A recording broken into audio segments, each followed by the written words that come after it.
والصلاة والسلام على من كان نبيا وآدم بين الماء والدين وعلى آله وأصحابه وأولياء أمته أجمعين. قال الله تبارك وتعالى في القرآن المجيد في شان حبيبه مخبرا وآمرا: إن الله وملائكته يصلون على النبي يا أيها الذين آمنوا صلوا عليه وسلموا تسليما. الصلاة والسلام عليك يا رسول الله وعلى آلك وأصحابك يا حبيب الله. الصلاة والسلام عليك يا نبي الله وعلى آلك وأصحابك يا نور الله. مولاي صل وسلم دائما أبدا على حبيبك خير خلق كلهم. یا ربی بالمصطفیٰ بلغ مقاصدنا واغفر لنا ما مضى یا واسع الکرم. اللہ پاک کے پیارے محبوب دانۂ غیوب منزہ عن العیوب صلی اللہ علیہ وآلہ وسلم نے ارشاد فرمایا: جو بندہ مومن مجھ پر ایک مرتبہ درود پاک پڑھتا ہے اللہ تعالیٰ اس پر 10 رحمتوں کا نزول فرماتا ہے. اللہ پاک کی بارگاہ میں دعا ہے کہ اللہ پاک خوب نبی کریم صلی اللہ علیہ وآلہ وسلم کی خدمت میں درود پاک پڑھنے کی سعادت عطا فرمائے. ماہ الخرا کا مہینہ جاری و ساری ہے.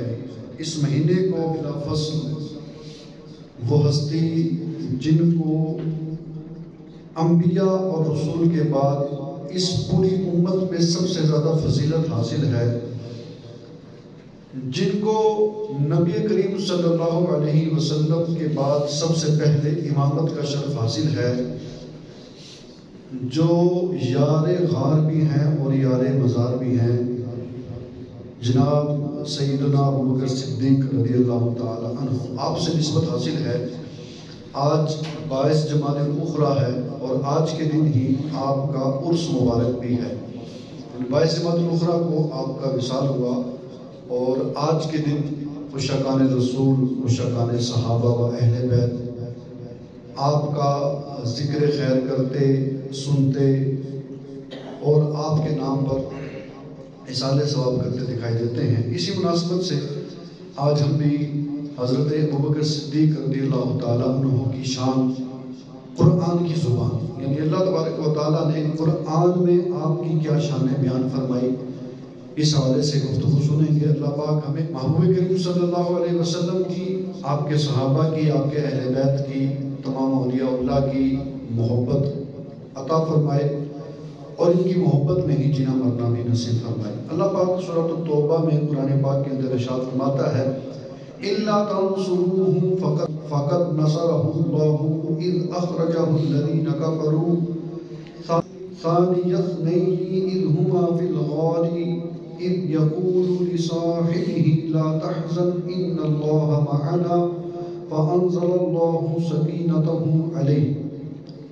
اللہ تبارک و تعالیٰ نے اس آیت مبارکہ کے اندر حضرت ابوبکر صدیق رضی اللہ تعالیٰ عنہ کی شانوں کو بیان فرمایا. آپ وہ ذیشان ہیں جنہیں قرآن میں اتقا فرمایا گیا. اتقا سب سے بڑا تقوی والا، سب سے بڑا پرہیزگار، یعنی صدیق اکبر کو اللہ تبارک و تعالیٰ نے قرآن پاک میں اتقا کہہ کر آپ کا ذکر فرمایا. آپ وہ ذیشان ہیں جنہیں قرآن پاک میں اولو الفضل کہا گیا. فضیلتوں میں سب سے بڑھ کر جو شخص ہو اولو الفضل فرمایا گیا. آپ وہ ذیشان ہیں جنہیں قرآن پاک میں تصدیق کرنے والا فرمایا گیا.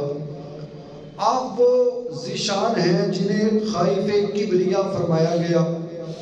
آپ وہ ذیشان ہیں جنہیں قرآن پاک میں صالح المؤمنین یعنی مومنین میں سے سب سے نیک انسان فرمایا گیا. آپ وہ انسان ہیں جنہیں قرآن پاک میں ثابت قدم رہنے والا فرمایا گیا.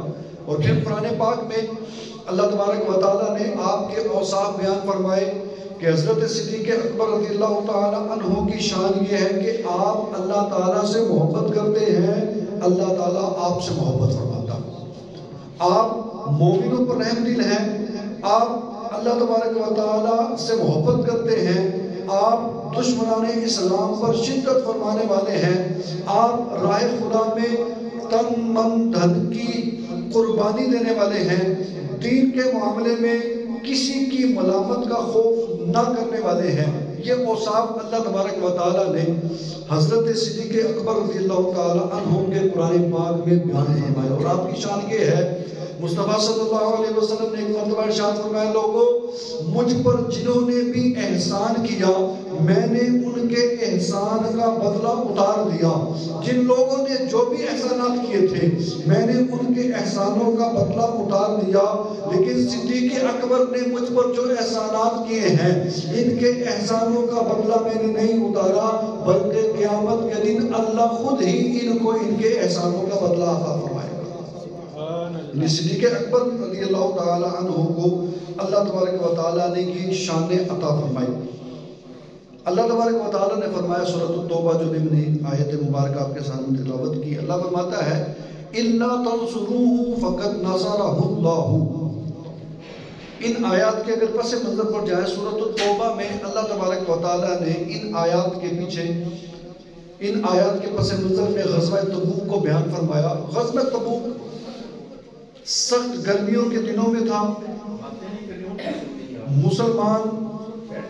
مسلمانوں کے پاس جنگ میں لڑنے والا سامان بہت کم مقدار میں تھا، مالی حالت بڑی کمزور تھی، تقریباً 30,000 کے لشکر کو مصطفیٰ صلی اللہ علیہ وسلم لے کر گئے اور رومیوں کے ساتھ جنگ کی۔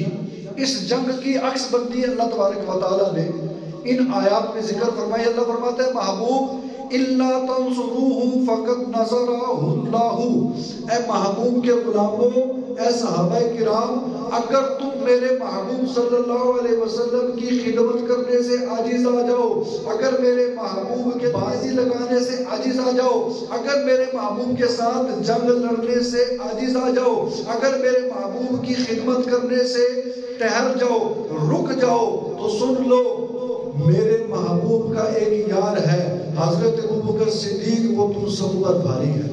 فرمائے اِلَّا تَنْصُرُوهُ فَقَدْ نَصَرَهُ اللَّهُ، اگر تم مدد کرنے سے قاصر ہو جاؤ تو تحقیق اللہ تبارک و تعالیٰ اپنے محبوب کی مدد فرما چکا۔ یعنی اے میرے صحابہ، اے میرے محبوب کے صحابہ، اگر تم جنگ میں مصطفیٰ کی خدمت سے رک جاؤ، اگر تم جنگ میں مصطفیٰ کی مدد نہ کر پاؤ تو سن لو اللہ اپنے محبوب کی مدد فرما چکا۔ کیسے؟ فرمایا میرے محبوب کا جو غلام ہے نام ابوبکر صدیق ہے، اگر تم سب بھی میرے محبوب کی مدد کرنے سے قاصر ہو جاؤ گے، میرے محبوب کی مدد کرنے کے لیے اکیلا صدیق اکبر ہی کافی ہے۔ اس اخرجہ الذین کفروا، فرمایا جب کافروں نے آپ کو مکے سے نکال دیا، یعنی ہجرت کا یہاں سے واقعہ شروع ہوا، جب اللہ تبارک و تعالیٰ نے آپ کو ہجرت کرنے کا حکم ارشاد فرمایا اور اللہ تبارک و تعالیٰ کے حکم سے نبی کریم صلی اللہ علیہ وسلم نے اپنے صحابہ کو حکم دیا، صحابہ بھی مکہ چھوڑ کر مدینے کی طرف ہجرت کرنے لگے، کوئی جماعت کی صورت میں جاتا، کوئی ایک ایک دو دو کر کے جاتا، کوئی کسی صورت میں جاتا۔ اللہ کی طرف سے حکم آیا کہ محبوب اب مکے کو چھوڑ کر مدینے کو اپنا مسکن بنائے، اور نبی کریم نے صحابہ میں اعلان کر دیا کہ مدینہ طیبہ کو ہجرت کرنی ہے، اور صحابہ ایک ایک کر کے دو دو کر کے دن کے اجالے میں رات کے اندھیرے میں جیسے ممکن ہوتا مکہ چھوڑ کر مدینہ طیبہ ہجرت کر کے جا رہے تھے۔ ایک دن ابوبکر صدیق رضی اللہ تعالیٰ عنہ پیارے آقا علیہ السلام کی بارگاہ میں آئے اور آ کر عرض کرنے لگے حضور مجھے بھی اجازت عطا فرمائے، میں بھی ہجرت کرنا چاہتا ہوں۔ پیارے آقا علیہ السلام نے فرمایا لا تعجل لعل اللہ یجعل لک صاحبا، اے ابوبکر صدیق جلدی نہ کر، ہو سکتا ہے اللہ تعالیٰ تمہیں اور ہمیں ایک سفر میں اکٹھا کر دے۔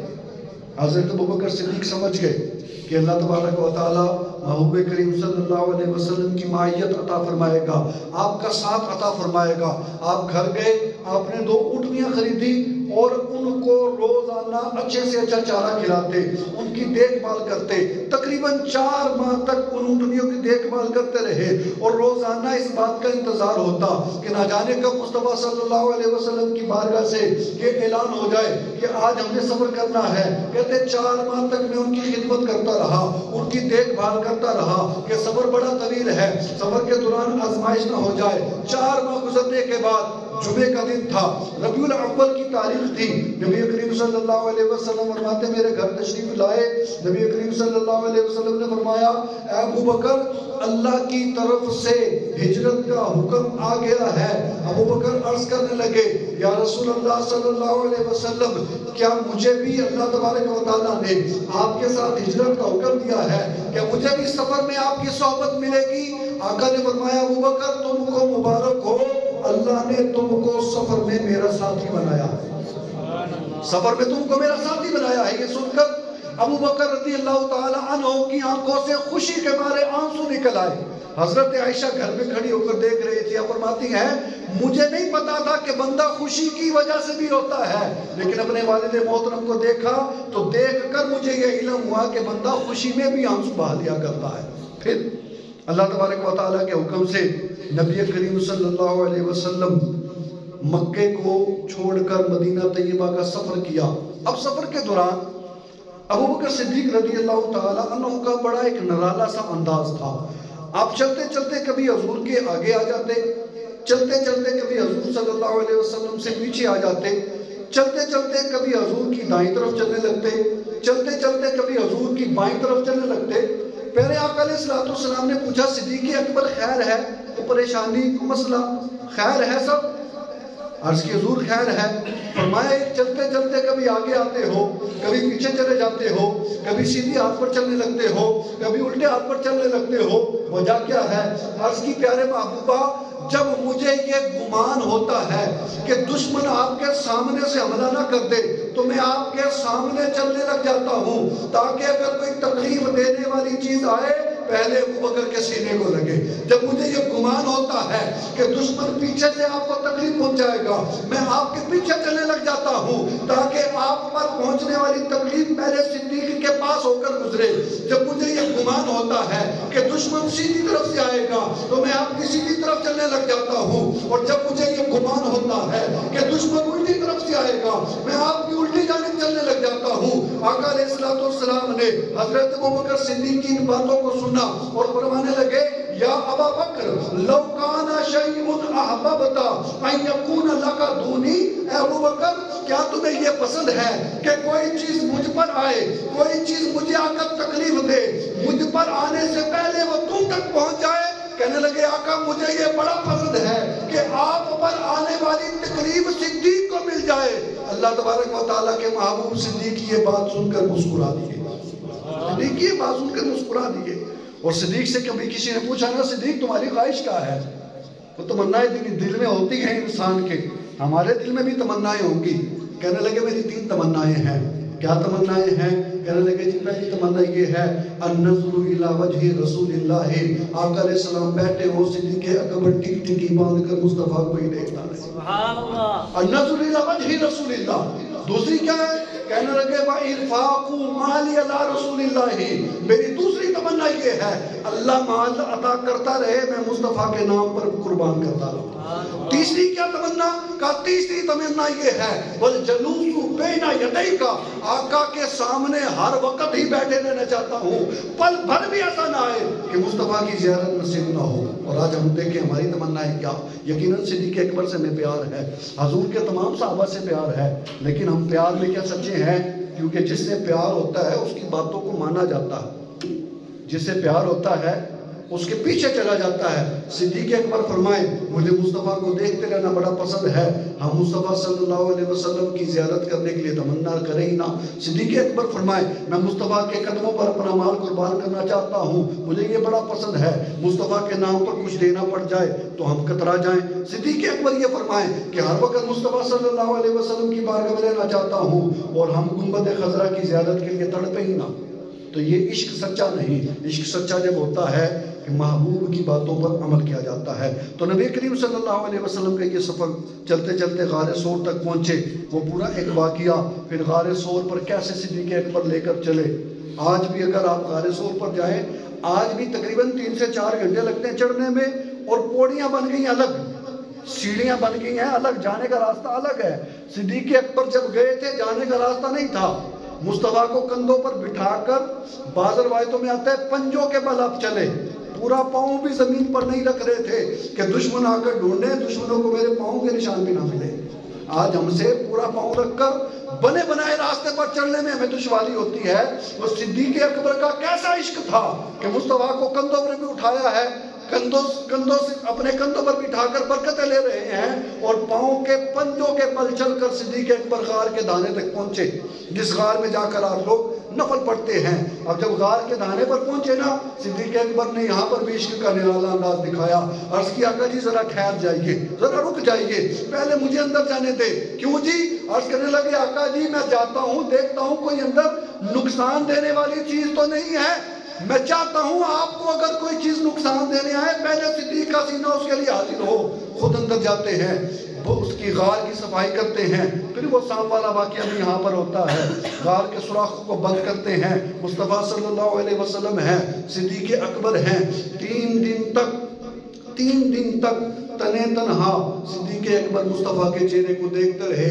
علماء لکھتے ہیں مصطفیٰ عرش پر تشریف لے گئے، رب کی بارگاہ میں حاضر ہوئے، رب کا دیدار کیا۔ وہ مصطفیٰ کی معراج تھی، غار ثور میں صدیق مصطفیٰ کا دیدار کر رہے تھے، یہ صدیق کی معراج تھی۔ اور یہ ایسی عبادت تھی جو صدیق اکبر کے علاوہ کسی کو آج تک نصیب نہیں ہوئی، ایسی عبادت تھی۔ صدیق اکبر بیٹھے ہیں،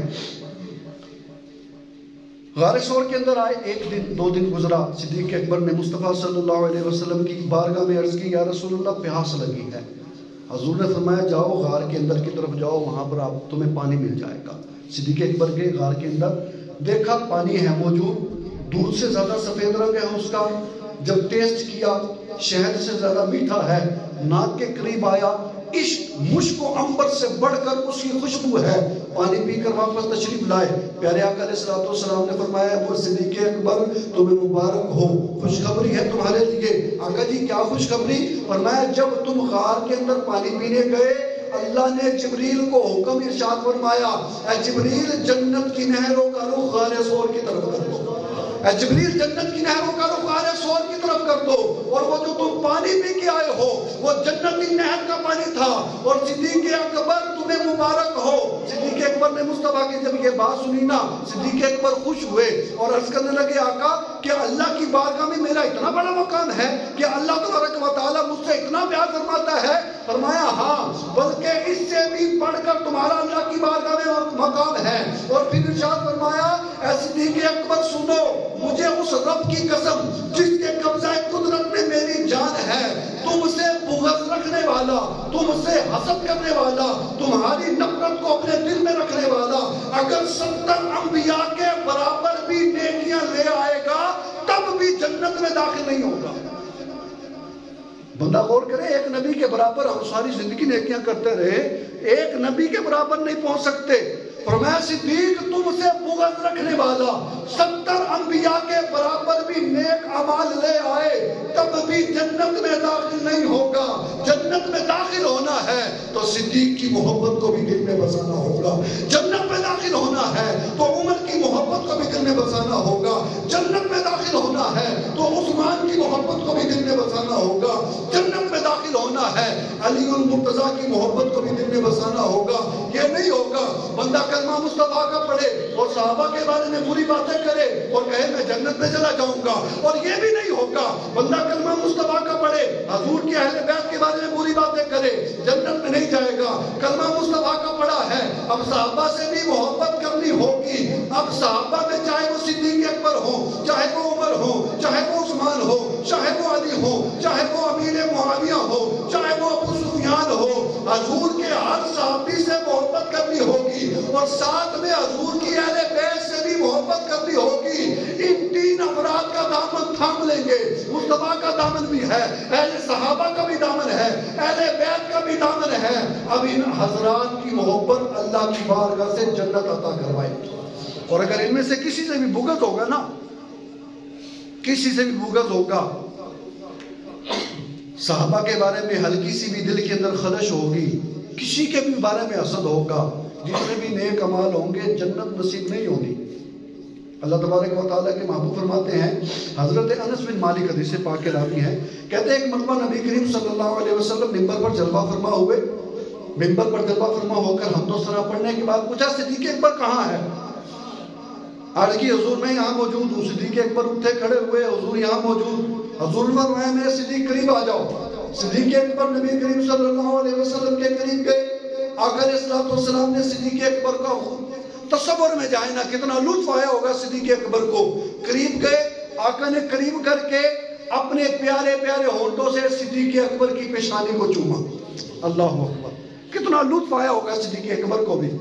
فرمایا صدیق کہاں ہے؟ قریب گئے, قریب بلا کر پیشانی پر بوسہ دیا. صدیق اکبر کی پیشانی کو مصطفیٰ صلی اللہ علیہ وسلم نے چوما, ان کا پوری ہونٹوں سے چوما مصطفیٰ صلی اللہ علیہ وسلم نے. پھر آپ کا ہاتھ پکڑ کر بلند کیا اور فرمایا سنو اے میرے صحابہ سنو, اے میرے صحابہ سنو, جس نے صدیق اکبر سے نفرت کی, جس کے دل میں صدیق اکبر کا بغض ہے, اس کو جنت نہیں ملے گی. جس کے دل میں صدیق اکبر کا بغض ہے اس کو جنت نہیں ملے گی. اس پر خدا کی لعنت بھی ہے اور دوسرے لعنت کرنے والوں کی بھی لعنت ہے. کس پر جی؟ جو صدیق اکبر کا بغض رکھے کہ جی صدیق اکبر نے حضرت فاطمہ کا حق مار لیا تھا, صدیق اکبر نے حضرت علی کا حق مار لیا تھا. اور بھائی صدیق اکبر عام انسان نہیں ہے, صحابی ہے. وَكُلٌّ وَعَدَ اللَّهُ حُسْنًا, اور صحابہ کے ساتھ اللہ نے جنت کا وعدہ فرما رکھا ہے. جن کا ذکر رب قرآن میں فرمائے, جن کا ذکر مصطفیٰ فرمائے, جن کی محبت کو مصطفیٰ اپنی محبت قرار دے, جن کے بغض کو مصطفیٰ اپنا بغض قرار دے, جن سے نفرت کو مصطفیٰ اپنی نفرت قرار دے, ہم ذرا ذرا سے بہانے بنا کر ان کے بارے میں باتیں کرنے لگ جائیں کہ صدیق اکبر نے ایسا کیا تھا, ان کو ایسا نہیں کرنا چاہیے تھا. بھائی تمہیں زیادہ پتہ ہے صدیق اکبر سے؟ ہمیں سے یقین کریں, ہمیں تو کچھ پتہ ہی کوئی نہیں. صدیق اکبر تو وہ ہیں جنہوں نے ڈائریکٹ, ہم نے قرآن پڑھتا ہے, انہوں نے پڑھا ہے, انہوں نے قرآن کو چلتے پھرتے دیکھا ہے. ہم نے قرآن پڑھا ہے, سیکھا ہے, انہوں نے صاحب قرآن سے ڈائریکٹ قرآن کا فیض لیا ہے. تو نبی کریم صلی اللہ علیہ وسلم نے فرمایا, حضرت انس بن مالک فرماتے پوچھا, منبر پر خطبہ دیا, حمد و ثنا کے بعد پوچھا صدیق اکبر کہاں ہے؟ پاس بلایا, قریب بلا کر ماتھا چوما اور فرمایا سنو, صدیق اکبر کا بغض دل میں رکھنے والا, اس پر اللہ کی بھی لعنت ہے اور لعنت فرمانے والوں کی بھی لعنت ہے. اور صدیق اکبر رضی اللہ تعالیٰ عنہ کی بارے میں ہی ہے. حضرت انس بن مالک روایت کرتے ہیں, پیارے آقا علیہ السلام نے فرمایا قیامت کے دن اللہ تبارک و تعالیٰ صدیق اکبر کو حکم فرمائے گا, صدیق چلو بلا حساب و کتاب جنت میں داخل ہو جاؤ. صدیق اکبر عرض کریں گے مولا میں جنت میں نہیں جاؤں گا. فرمایا جائے گا کیوں؟ آپ عرض کریں گے مولا میں تب تک جنت میں نہیں جاؤں گا جب تک مجھ سے محبت کرنے والوں کو اپنے سمیت جنت میں نہ لے جاؤں. تو الحمدللہ ہمیں صدیق اکبر سے پیار ہے, ہمیں عمر فاروق سے پیار ہے, ہمیں عثمان غنی سے پیار ہے, ہمیں علی المرتضیٰ سے پیار ہے, ہمیں حضور کے سارے صحابہ سے پیار ہے, حضور کی اہل بیت سے بھی پیار ہے. انشاءاللہ دونوں جہاں میں اپنا بیڑا پار ہے. اللہ تبارک و تعالیٰ ان کی محبت عطا فرمائے. شاعر کہتا ہے سرکار کا دربار نہیں دیکھ رہے کیا, دربار میں دو یار نہیں دیکھ رہے کیا, تم دنیا کے معیار تو دیکھ رہے ہو, اللہ کا معیار نہیں دیکھ رہے کیا. کہتے ہو قرآن میں ابو بکر کہاں ہے اور تم آیت فی الغار نہیں دیکھ رہے کیا. دولہا بنے آئے ہیں, دولہا بنے آئے ہیں ابو بکر کے گھر میں, کونین کے سردار نہیں دیکھ رہے کیا. صدیق امامت پر ہیں, صدیق امامت پر ہیں اور مقتدیوں میں تم حیدر کرار نہیں دیکھ رہے کیا. یعنی صدیق اور علی کی تو آپس میں اتنی محبت ہے جو شروع میں نے آیت مبارکہ ذکر کی, صدیق اکبر کی 4 شانوں کو ذکر کیا قرآن پاک میں. اللہ فرماتا ہے ثانی اثنین, پہلی شان ذکر کی ثانی اثنین اذ ہما فی الغار, 2 میں سے دوسرا جب وہ غار میں تھے. اللہ تبارک و تعالیٰ نے ثانی اثنین کہہ کے یہاں پر صدیق اکبر کی شان کو بیان کیا. پھر آگے جا کر فرمایا اذ یقولوا لصاحبہ, جب انہوں نے اپنے ساتھی سے فرمایا کہ پھر کھینچنا پڑے گا, میں مفہوماً عرض کرتا ہوں. جب وہ کفار غار کے دانے پر آگے, غار کے منہ پر آگے, صدیق اکبر نے عرض کی حضور مجھے لگتا ہے وہ انقریب آ جائیں گے. حضور نے فرمایا اذ یقولوا لصاحبہ, یہ وہ باتیں ذکر ہو رہی. صدیق اکبر نے کہا حضور پریشانی بن گئی, یہ نہ وہ اندر آ جائیں. اذ یقولوا لصاحبہ, جب انہوں نے اپنے ساتھی سے کہا, کیا کہا؟ لا تحزن, غم نہ کر، ان اللہ معانا، اللہ ہمارے ساتھ ہے۔ تو پہلی شان بیان کی ثانی یسنین کہہ کر، دوسری شان بیان کی اذ یقول لصاحبہ کہہ کر، تیسری شان بیان کی لا تحزن، غم نہ کر، چوتھی شان بیان کی یہ کہہ کر فانزل اللہ سکینتہ علیہ، مصطفیٰ کا کلام سن کر اللہ تعالیٰ نے صدیق اکبر کے دل کو اطمینان عطا فرمایا۔ اب دیکھیں صلی اللہ علیہ وسلم کی حدیث ہے المرء علی دین خلیلہ، آدمی اپنے دوست کے دین پر ہوتا ہے۔